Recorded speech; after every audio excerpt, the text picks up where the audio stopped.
framework or a content for where this is. So the session today, if you haven't attended any of these, is one of a series of short employability skill sessions. They're all aimed at helping you to identify skills that you maybe already possess, and maybe perhaps to identify some that you might want to gain as well. The intention then is to, in creating these sessions, is to help you to be able to talk about these skills at interview.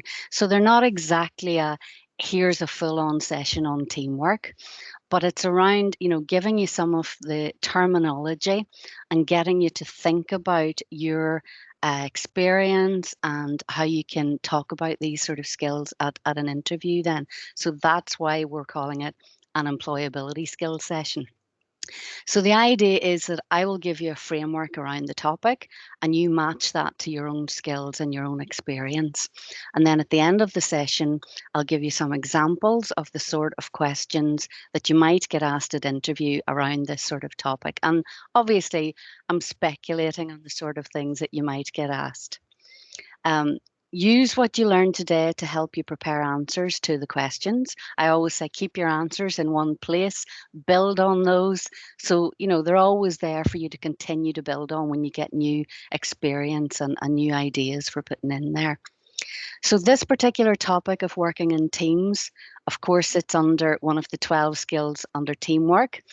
But because it's transferable skills, it could also sit under communication skills, leadership skills, problem solving skills, because it's so transferable. And obviously, folks, some of you have been to these sessions before, so apologies if you've heard all of this end of things before. Okay, so the course structure, what I'm going to cover today then, obviously what makes a team, what exactly do we mean when we're talking about a team? I'll give you a definition, and you may well see that sometimes those teams that you thought you were working in were not really teams at all. But don't worry, you can still use them in your interview examples. The word team we use quite broadly in some ways. So team roles, and I won't get into this too deeply, but I think it is worth looking at the sort of skills that people bring to a team and what you as an individual bring to the team. And I'm not talking about technical skills here because obviously you all will bring different sorts of expertise and knowledge to a team. I'm talking more about team skills here. Then I'm going to look at what goes wrong in the team. There's so many things that can go wrong, but we will look at it in a general sort of way. What are the most common types of things that you should really be aware of, and it should really be easy to get right, but you will know as well as I that it's actually quite hard to get a good team working. So to look at those sort of things, what can go wrong, what can make it hard for people to work in teams, and of course those are the sort of things that you might want to look at for examples of some experiences in teamworks, because you'll want to talk about good teams that you were in and things that didn't go well in teams as well. So qualities of a team member, I want to get you thinking and to give you some ideas around what you're aiming for when you're planning your answers around working in teams. So what makes a good team member, and what is the type of team member that you would prefer maybe to be on somebody else's team rather than on yours. And then we'll talk about what the interviewer is looking for and some sample interview questions for you to start planning answers to. Okay, so we'll get started with what makes a team. So I want you to start to think about, what actually goes into making a team as opposed to a group of people. And it'd be really helpful if you'd put some things into the chat here, just some general things that you think, right, if we're going to be in a team as opposed to a group, what makes it a team? So put into the chat your ideas for what requirements there are to make a group of people into a team. What are the differences? Think about what are the differences between a group of people and a team. And I'll give you a moment just to put some things in there. I think some things are coming in there already.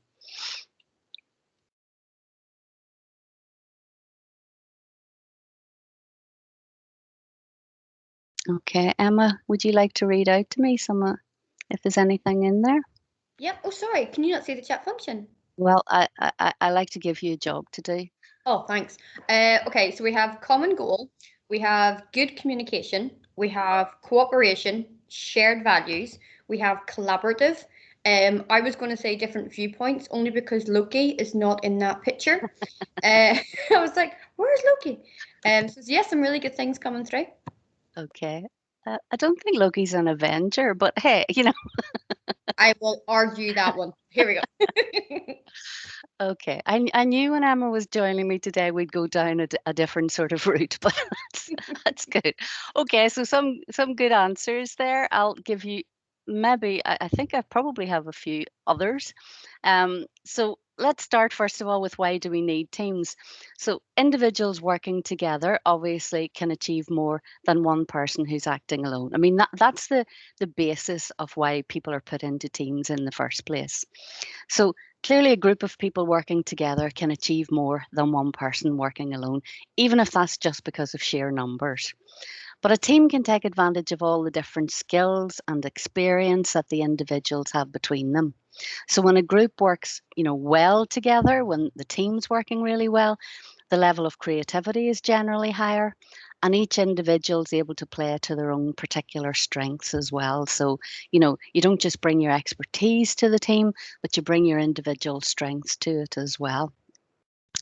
Okay, so in terms of what makes a team, then the definition that I'm going to use here, and of course there's lots of different definitions, but the one that I'm going to use here, Katzenbach and Smith, don't say that one too quickly, a small number of people who are committed to a common purpose, and I think that sort of thing has come up in your answers there, to a common purpose, a set of performance goals, and a set of performance goals, an approach for which they hold themselves mutually accountable. And so some of the phrases there are useful to think about in terms of, if you are sort of building your answers for interviews as well. And so just to set that out a little bit more clearly, interdependent characteristics of high performance teams. So these are obviously teams that are working well. A meaningful common purpose, that one definitely came up. Everyone needs to know what the team goal is. And then specific performance goals. So everyone knows what their specific goals are. So you don't just know what the main goal is, but you also know what your specific goals are. So what you have to do to achieve that main goal. There's complementary skills within the team. So there's a combination of skills and experience and strengths, and everyone uses these to the advantage of the team. And that's important. It's to the advantage of the team as opposed to the individual. A strong team commitment. The members want the team to succeed. So all of the team and the hard work that will go towards that is about the team succeeding. You're not competing with other team members. Mutual accountability. So every member of the team is held accountable to every other member of the team, not just the team leader. So sometimes I would hear, people saying things like, oh, I don't feel well today, but I can't let the team down, so I'm going into work. And that's an example of, that mutual accountability and that level of expectations that people have of working in a team and not wanting to let other people down. So if you're formulating your interview answer about teams, this is the sort of thing that you want to keep in mind. These are the sort of things that will make up a strong team. Okay. Okay, but a strong team does not just happen. You don't just put, 10 people in a room and say, that's what you're working on and assume that they can all get on with it. So there are lots of different models.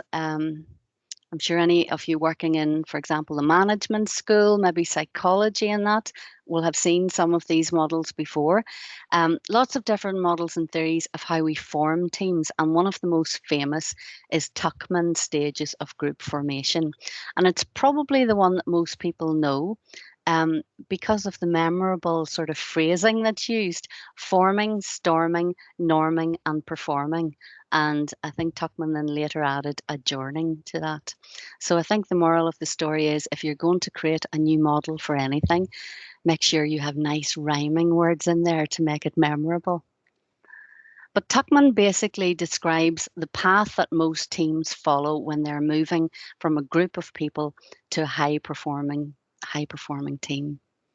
And think about this in line with, when you have worked in teams. So maybe it's, a group of you getting together to do a particular assignment, a project that you had to work on.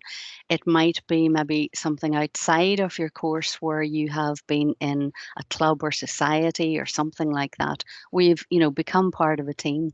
So perhaps you're, put into teams, or it may be that you voluntarily join some sort of team, but it takes a while to get to know the others in the team. And, it takes a while for them to start to become not just a group of people, but an actual working together group, i.e., a team.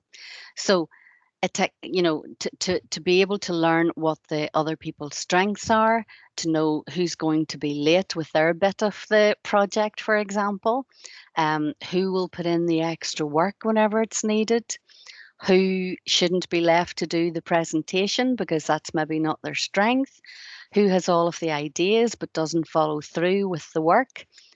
Those are the sort of things that whenever you join a group of people and start to get to know them well, that you begin to realize what their strengths are and what their challenges, I think we could use, are. So there are many times or that you might feel it would be much easier to do this sort of work on your own, but in a work environment, you will often be put into teams in all sorts of sort of shapes and formats. You often have to work not just within your own department in a team, but across departments. So there's really, depending on what sort of work you go into, obviously there's not an awful lot of choice in just working on your own. You will be working as part of teams. So having a closer look then at this model of Tuckman. So the very first stage, they're forming. So in this first stage, most team members are positive and polite. Some are anxious as they haven't fully understood maybe what work the team will be doing. Others might be excited about the task ahead. And the leader at this point plays a more dominant role at this stage because the team members' roles haven't really been allocated. Their responsibilities aren't clear at this point. So this stage can last for, quite a bit of time. People are starting to work together and, they're maybe making an effort to get to know their new colleagues. So that's the forming stage where people don't necessarily know what their responsibilities are. If they haven't worked with these particular people before, they don't, it'll take a wee while for them to get to know them and to know how they're going to work with them. So there's forming. The second stage, then storming, the team moves into a phase where people start to push against the boundaries a bit that were established in the forming stage. And this is the stage that many teams fail. Storming often starts where there is a conflict between team members' natural working styles because people work in different ways for all sorts of reasons. But if different working styles cause unforeseen problems, they may become frustrated, and this is where some of those issues where you might have an example, a really good example perhaps, because sometimes you'll have a great example for an interview where teams hasn't gone well. So I'm also going to throw in a promotion here for my course on the 28th of May, which is Understanding Your Behavioural Preferences, because it also looks at some of these work styles. Okay, and then the third stage then is norming, and gradually the team moves into the norming stage. And this is when people start to resolve their differences, appreciate other people's strengths, and respect the authority of the team leader. And now that the team members know one another better, they might socialize together and they're able to ask one another for help and to give constructive feedback. and people start to develop a stronger commitment to the team goal, and they start to see good progress towards it. So you can imagine, obviously, if you've been working on something for a while, you're getting on with people, progress is being made, then the goal becomes much more valuable to you. And there's often a prolonged overlap between the storming and norming phase, because as new tasks come up, the team may sort of lapse a bit, take a step back into the behavior from the storming stage. Okay. The performing, which is the fourth stage, then the team reaches the performing stage when hard work leads, hopefully without friction, to the achievement of the team's goal. So the structures and the processes that have been set up to support this well have worked, and you've got to the goal. It feels easy to be part of the team at this stage. So, when a team is working well, it's something that people enjoy. People enjoy working in that team whenever things are going well. And the adjourning, and I'm told it's often called the morning stage, is where teams that only exist for the duration of a project come to this stage. And so whenever we're talking about teams, for example, myself and Emma work in the student development team, and that's a permanent team. But sometimes you're then put into separate teams, and this kind of indicates a wee bit more about those short stage teams. So that's kind of what we're talking about whenever we're talking about this sort of model here. And because it's maybe a project-based type thing, you get to the goal and it does come to the end. And that can actually be, and that's why it's called the morning stage, the team members who've maybe, built up connections with that team, enjoyed working with the routine of it. It can then be a bit of almost a disappointment whenever that comes to an end. And if you do mourn the end of that team, then chances are it was a good team to start with. So, it's not really terribly important that you know an awful lot of this terminology or anything. You're not going to be asked to, tell me the 4 or 5 stages of Tuckman's model of team formation, but there'll be some detail in there that might get you thinking about good examples that you may have for, as I said, a good team or a team that were challenged and didn't work so well. Okay. So now I want to sort of look maybe at the more individual sort of roles, but let's see. Yes, so Cogs Ladder here. This is basically just about giving you some terminology, again, that you might be able to use around teams that maybe don't work so well. And also teams that, well, this is just a separate model to give you, I suppose, a bit more terminology. It's very similar to the last thing. You'll get the details in the slide, so you don't need to know very much about this. As I said, it's very similar to Tuckman's model, but just a bit of different terminology. So you have the polite stage, the why we are here stage, the bid for power stage, where teams are sort of forming alliances between each other, the cooperation stage, and the esprit stage, which is basically where everything is working well. So I threw that in there as an extra, but essentially that is all it is. It's just an extra. Okay, so it always amuses me to see the variety of team building activities that are available. Often they are versions of children's games, and for many people, they're great fun. And of course, for many others, they're absolute torture.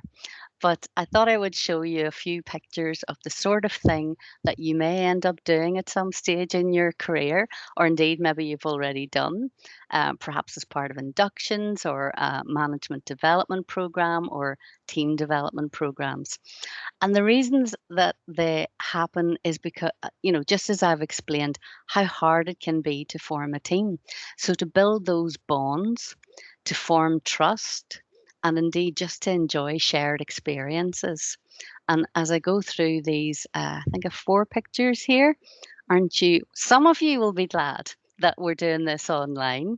And some of you might actually be thinking, oh, I would have liked to have done that. So here's a couple of extra ones for you. And I think my favorite one is this one. I have no way of knowing how you get into that. But I think it would be fun.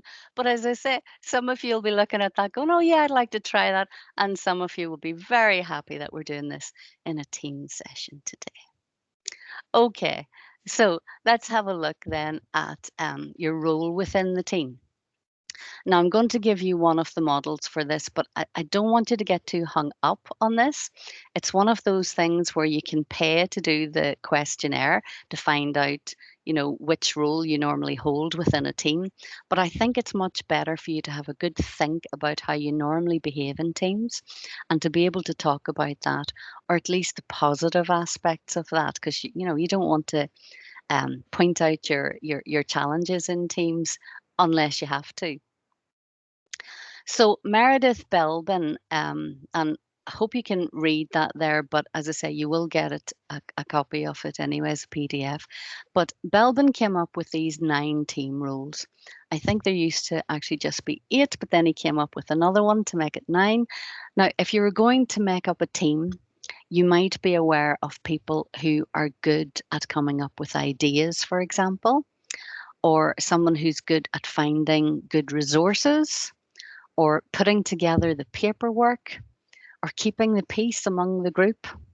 So, if you had a choice about actually building your ideal team, you might look around your friends or your colleagues and think, yeah, I'd like them to work in the team because they're good at this.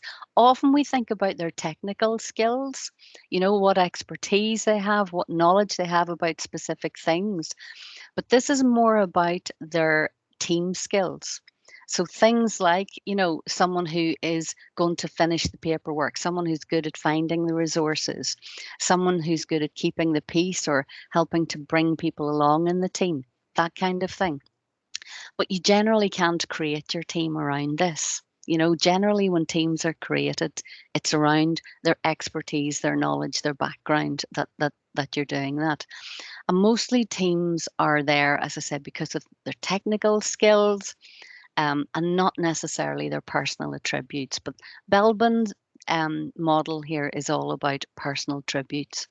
So Belbin defined a team role as a tendency to behave, contribute, and interrelate with others in a particular way.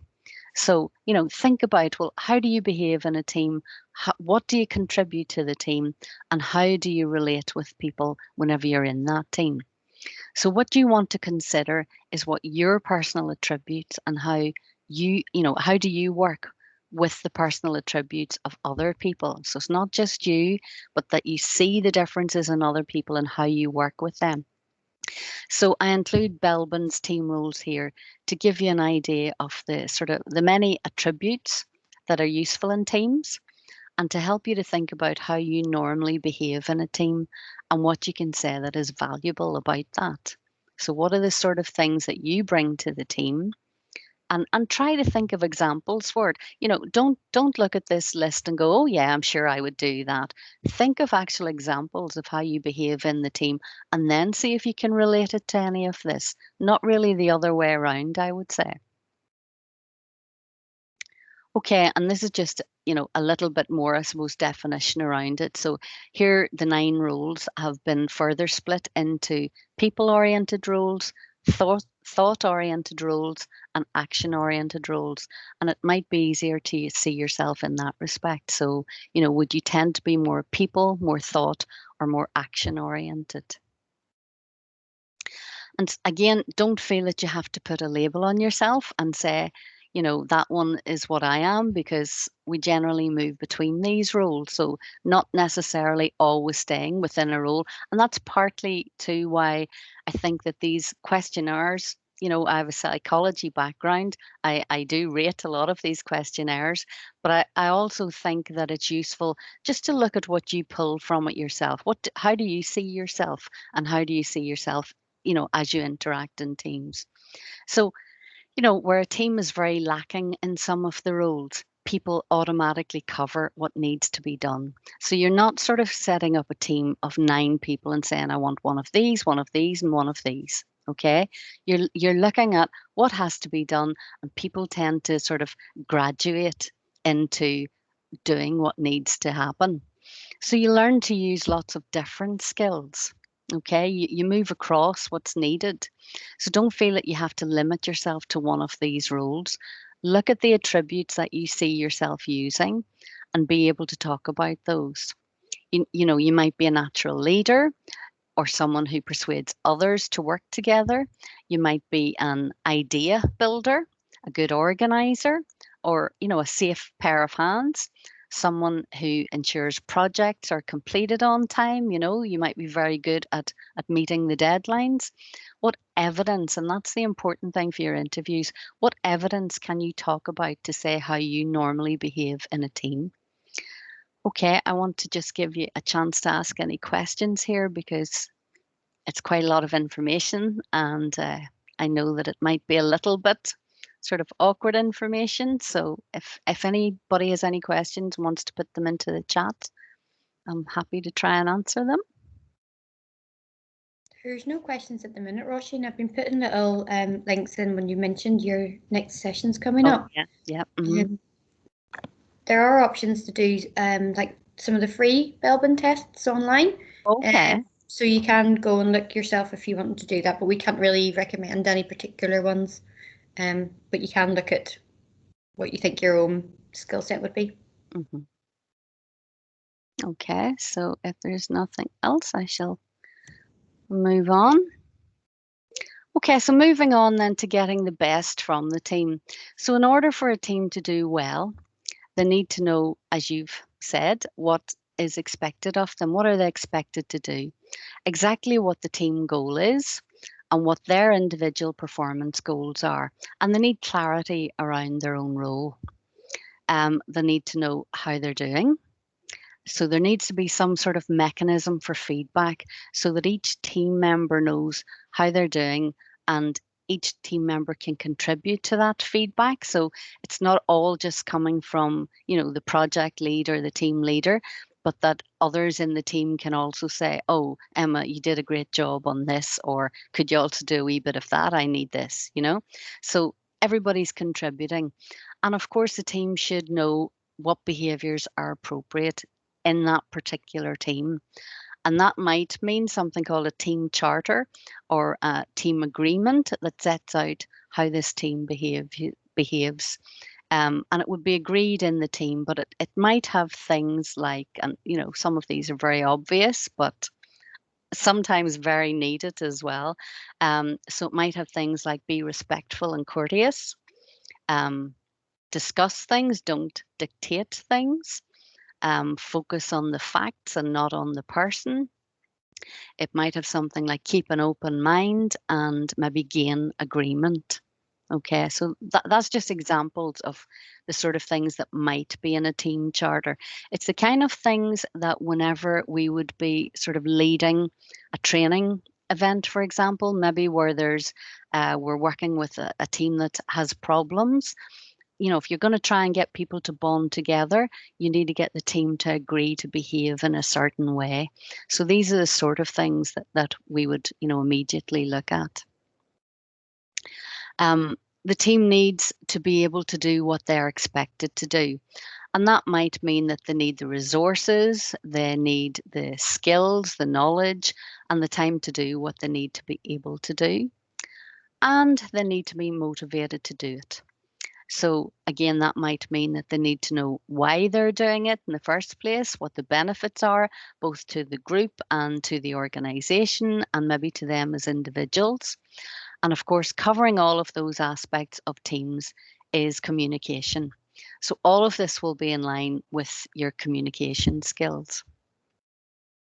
So again, for your interview examples, were all of these things in place in the team that you were working on?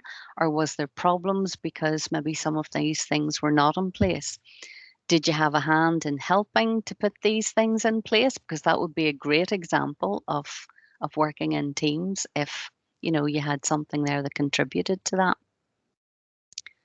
Okay, this is Len Sione's five dysfunctions of a team. So with all of these great intentions to have great teams and the knowledge of how to set up a team, what could possibly go wrong? But the answer is plenty. plenty can and plenty does go wrong. And of course, there's a model for it because there's a model for absolutely everything. So Patrick Lencioni illustrates this with 5 dysfunctions of a team. And if you think back to Tuckman's model of, forming, storming, norming, performing, some of this, certainly the early stage of this is in line with that. So starting at the bottom there, absence of trust. So, and remember, this is where teams, dysfunction, where teams go wrong, where there's an absence of trust. The new team members maybe feel vulnerable. The trust hasn't been built up yet. Maybe there's a fear of conflict where, you want to keep harmony. You as an individual want to keep harmony, so you don't challenge anything. You maybe just agree with things, even if you don't actually agree with them. You say that you do. Maybe there's a lack of commitment. If you're not yet committed to the goal, you don't get buy-in, and people don't make decisions that stick because there's no buy-in to it. There might be an avoidance of accountability. If you haven't built up trust in the group, then you're not going to feel comfortable holding each other to account, because obviously for you to be able to give some maybe negative feedback to someone, they have to trust that you're doing it with the best of intentions, for example.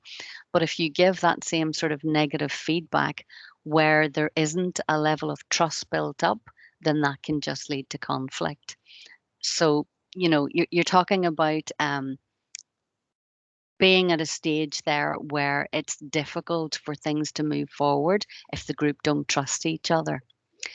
Inattention to results then, and this is basically where the individual's more concerned with their own individual goals rather than with the goal of the team. So it doesn't focus on the results of the team. And again, that can lead to all sorts of difficulties. So again, that might give you some insight into difficulties with particular teams that you've been in, maybe some terminology or something to think about in terms of your own particular examples. Okay, so I asked you what makes a good team earlier, and now I'm going to ask you again to put into the chat what makes a good team member. And of course, these are the sort of things that you're probably hoping to demonstrate in your interview answers. So if you could maybe pop into the chat some ideas of what makes a good team member.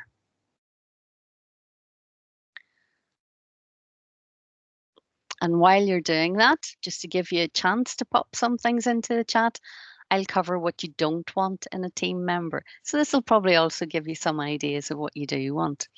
So you don't want someone who dominates the group, who doesn't attend when they're supposed to or turns up late.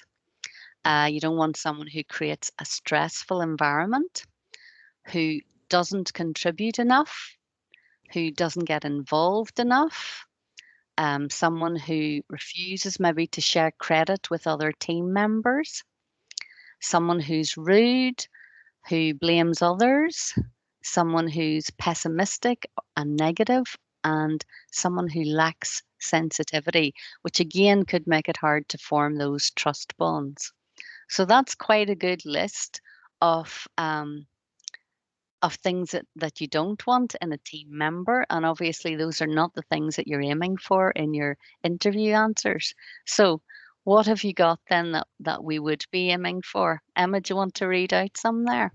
Yep, and mostly the opposite of your list. So we have positive attitude, flexibility, assertive but not aggressive. So that sounds like somebody speaking from experience. Takes other team members' suggestions into consideration. We have accountable, easy to approach, and not afraid to be vulnerable and to ask questions, and has the trust and collaborative skills to develop from experience. Yeah, really good answers there, Yeah, actually. good answers, yeah. So, so you're already getting really good interview answers there, I suspect. Great, thank you very much for that, folks. My list, and there may be, I don't know if there's stuff here that you haven't come up with. Yours were certainly very good. And remember that these are the things you're aiming for. So try and get some of these into your interview answers.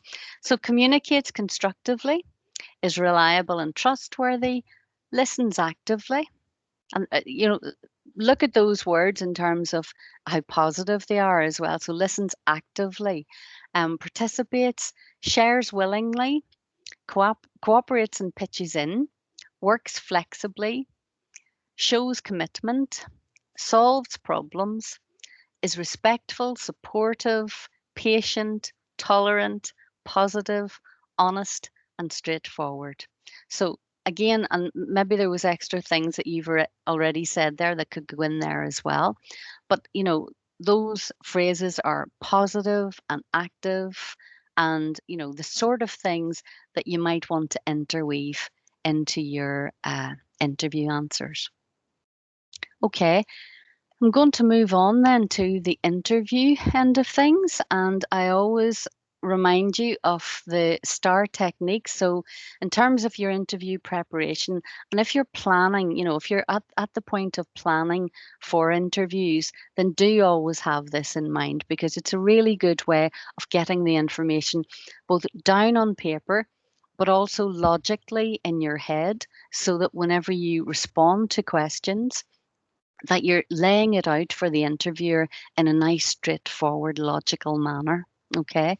So, the STAR technique for effectively answering interview questions, basically, you want to be able to tell the interviewer your story by putting your answer into context for them.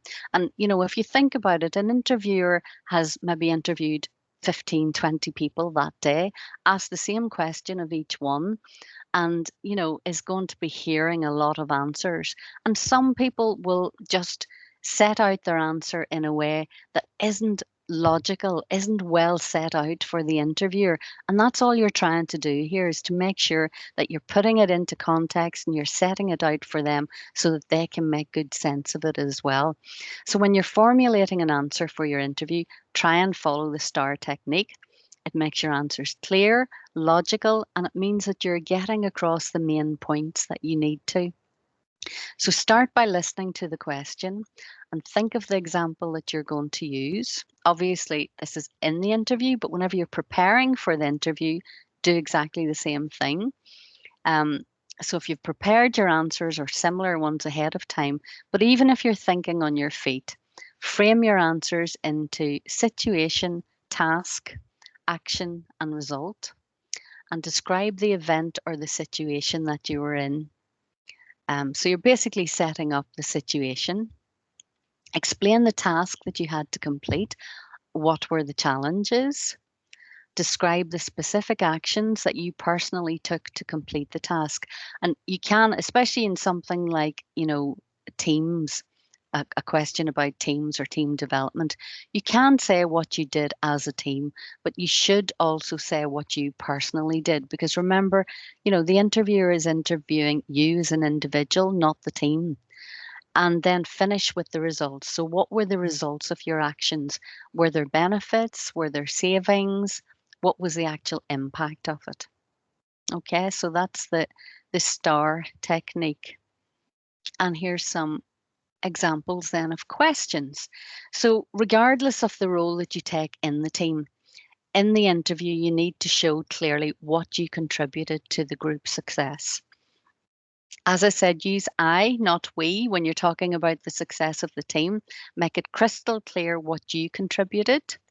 Were you the ideas person? Were you the coordinator, the project driver? Did you have specific technical skills or knowledge? Or, were you the peacemaker?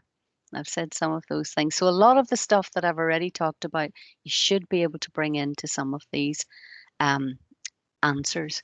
So when was the last time you worked as part of a successful team? What did you do to contribute to it? And again, that's the asking for your specific contribution. So that might be, as I said, technical knowledge. It might also be personal characteristics. So have in mind that if everybody has been shortlisted for these interviews, chances are they've got, roughly the same sort of technical background. So now start to think about what your personal characteristics are as well. What did you as an individual bring to it? The next one then, how do you ensure that you maintain good working relationships with your colleagues? And again, go back to what I've said there about what makes a good team member. What sort of person do you not want in the team? How do you make sure that you balance your personal sort of characteristics with those of other people? Okay. Give us an example of working in a dysfunctional team or where there was conflict in the team. What was the cause? What did you do to help resolve the situation? So, again, individually, what did you do? So, it's about recognizing what some of those causes of conflict might be. That's why I've given you some of those examples there. And, think through, how did I react? How did I behave? How did I make the situation better? How do you build relationships with other members of the team? Describe a situation where you played an important role in a project as a member of the team, and in brackets there, not as the leader. You could also, by the way, be answering questions for this as a team leader. Always be, listening out for exactly what you're being asked in the interview. How do you ensure that every member of the team is allowed to participate? So the team leader or as a team member, ask for their opinion, acknowledge their contributions, encourage them to play to their strengths, all of that kind of thing. How do you bring difficult colleagues on board? Give us an example where you had to do this. And the one thing, obviously, lift things out of what I've already said there about the difficulties of working in teams. I would say always, whenever something about another individual comes up like this, try not to criticize the individual's character or their personality. Try to look at specific behaviors and how they were affecting the group. So don't be too critical of how you describe a person as such. Look at how things were affecting the group. Have a look at what you don't want in a team member there. Were they not attending? Were they not contributing? Were they rude? Was there a discussion about this? Perhaps that's where the team charter or the agreement might come in. So remember, put your answer into the STAR framework and talk about your personal contribution. You can talk about the team as a whole and how well they did, but make sure that you've got your individual contribution in there as well. So I think probably now might be a good opportunity for anyone who might want to ask questions. And, do remember that we have a careers consultant, a professional careers consultant here for you as well to give you any hints and tips on answering questions around working in teams. So anybody wants to put anything into the chat, go right ahead.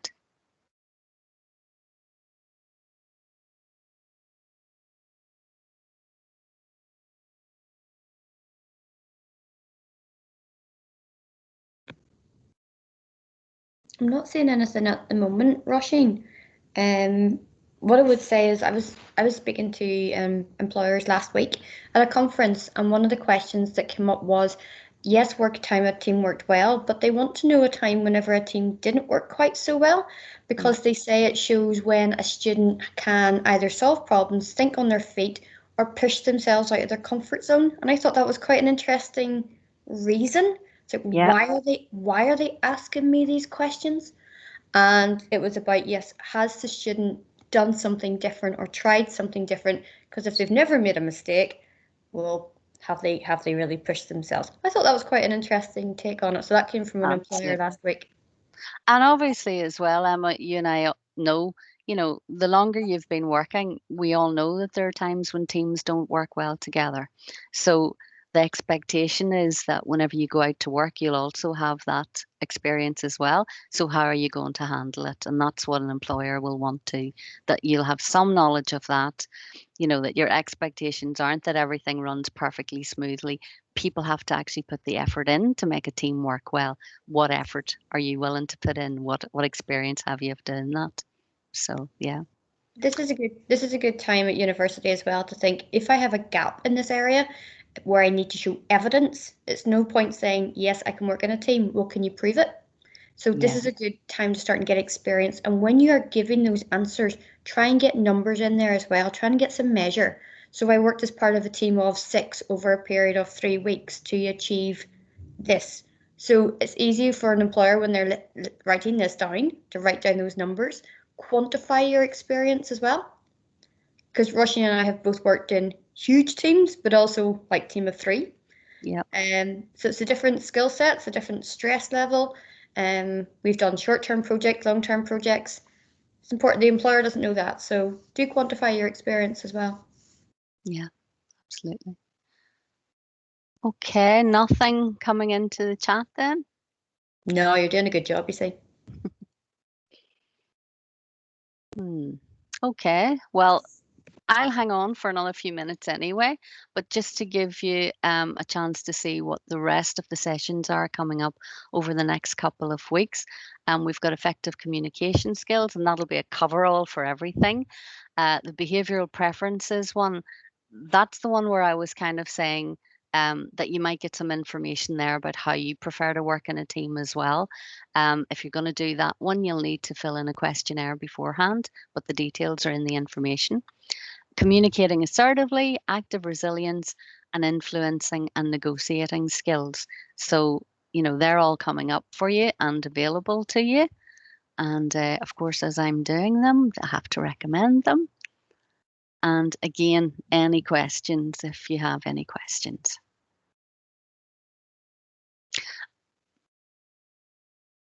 Folks, I'm just saying something there coming in from somebody. You'd have to register yourself on those sessions, I'm afraid. If you go into My Future, you would see all of those sessions, or onto the Development Week's website. You would see all of those sessions available, but we can't register you for them, I'm afraid.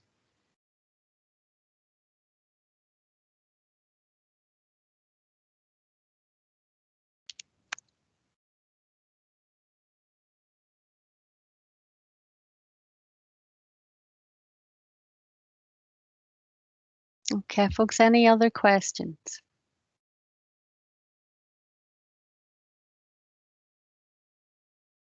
I think we could stop recording there, if you wouldn't mind.